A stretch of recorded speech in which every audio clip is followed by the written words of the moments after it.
Welcome back. Tonight, let's hear a story about hope, healing, and the magic of folded paper. Our first word means crane. つる、つる。 Let's hear it in a sentence. 美しい鶴を見ました。 In Japan, it is said that if you fold 1,000 paper cranes, your greatest wish will come true. Our next word means to fold. 折る、折る。 Let's hear it in a sentence. 紙を折ります。 People string these colorful birds together and offer them at temples, pouring their hearts into every crease.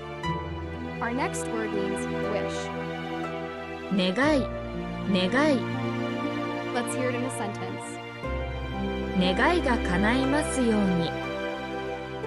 The tradition became a symbol of healing around the world, reminding us that small actions can create something vast. Our next word means thousand. 千、千。 Let's hear it in a sentence. 千羽の鶴を作ります。 Today, bright strings of paper cranes sway gently in the breeze, carrying messages of hope across the sky. Our final word means peace. 平和、平和。 Let's hear it in a sentence. 平和を祈ります。 May your dreams take flight tonight, carried on gentle wings. Good night. おやすみなさい。